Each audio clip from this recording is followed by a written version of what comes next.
अस्सलाम वालेकुम व्यूअर्स, कैसे हैं आप लोग। उम्मीद करती हूँ आप सब खैरियत से होंगे। तो जनाब, आज मैं बनाने जा रही हूँ कीमे की मज़ेदार सी रेसिपी। कीमे की रेसिपी पहले भी बता चुकी हूँ, लेकिन थोड़ी सी डिफरेंट है। इसके अंदर कुछ वेजिटेबल ऐड करूँगी मैं, ठीक है। बहुत मज़ेदार यमी सी। तो आप देख सकते हैं, इसको मैंने सबसे पहले क्या किया, अभी फ़िलहाल प्याज ब्राउन करके मैंने कीमा डाला। इसको हल्का सा भूनेंगे, ठीक है। ऑयल लेकर प्याज आपने डाल लेनी है, एक आध बड़ी प्याज लेके डाल लें। उसको ब्राउन करके कीमा डाल लेना है आपने। और कीमा भूनने के बाद इसके अंदर मैं डालूंगी 1 चम्मच अदरक पेस्ट, और 1 चम्मच जो है लहसुन का पेस्ट, ठीक है। इसको इसी तरह चला के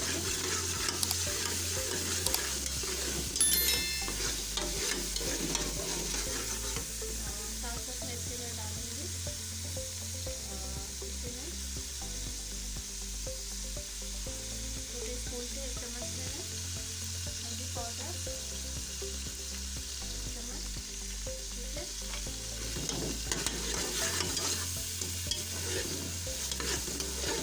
और नमक मैंने ऐड कर दिया, आप लोग नमक भी ऐड कर दीजिए हल्दी जाएगा।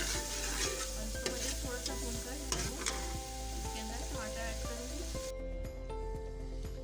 जी व्यूअर्स, तकरीबन मसाले ऐड करने के बाद इसको मैंने भून लिया अच्छे से। और अब जो है इसके अंदर मैं टमाटर ऐड करूँगी। ये देखिए 3 से 4 से टमाटर लेके ना आपने कटिंग कर लेना है। इसके मैं टमाटर ऐड कर दूँगी।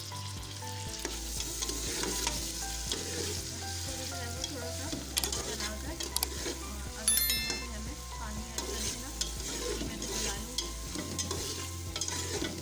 और बाकी फिर हम बाद में मसाला ऐड करेंगे कीमा गलने के बाद, उस टाइम पे भी हम इसको अच्छी तरह से भून लेंगे। फिर बाद पानी ऐड कर दूँगा। क्वान्टिटी के हिसाब से मैंने तकरीबन 3 से 4 इंच पानी डाल दिया, ठीक है। कुकर में 3 से 4 इंच, और आप अपनी क्वांटिटी के हिसाब से डाल सकते हैं, ठीक है। 2 मग डाल लें। और अब जो है मैं इसको बंद करके जो है वो प्रेशर दूंगी ताकि कीमा गल जाए। गलने के बाद फिर मैं इसकी लुक दिखाती हूँ आपको। तो आप लोग देख सकते हैं कीमा जो है मेरा गल चुका है, ठीक है। अब मैं इसके अंदर ऐड करूँगी, यहाँ पर मैंने शिमला मिर्च कुछ काट के रखी है, शिमला मिर्च ऐड करूँगी इसके अंदर। और आलू मैंने कटिंग करके रखे हैं, आलू और मटर इसके अंदर ऐड कर दूँगी, ठीक है। और इसको जो है मैं प्रेशर में ही शिमला मिर्च और मटर ऐड करने के बाद जो है थोड़ा सा 1 कप पानी ऐड किया। अब मैं इसको ढक दूँगी। आप लोग इसको गला लूँगी। इसमें है वो कीमा तैयार है। तकरीबन आलू और शिमला मिर्च जो मैंने डाली थी, मटर आलू शिमला मिर्च, तो वो गल चुकी है, ठीक है। 10 मिनट के बाद मैंने इसको खोला। और यहाँ पर मैंने पीस लिया है गरम मसाला। ये देखिए गरम मसाले के अंदर मैंने क्या क्या लिया था, ज़ीरा, और मैंने लिया था साबित धनिया, छोटी इलायचियाँ, बड़ी इलायची, दालचीनी, जायफल, जैगरी, इन सबको लेकर जो भी गरम मसाला आपके पास है तो आप ग्राइंडर कर लें इस तरह से, ठीक है। अब ये वेजिटेबल ऐड कर दें और इसको अच्छी तरह से हम चलाकर भूनेंगे। तकरीबन व्यूअर्स मेरा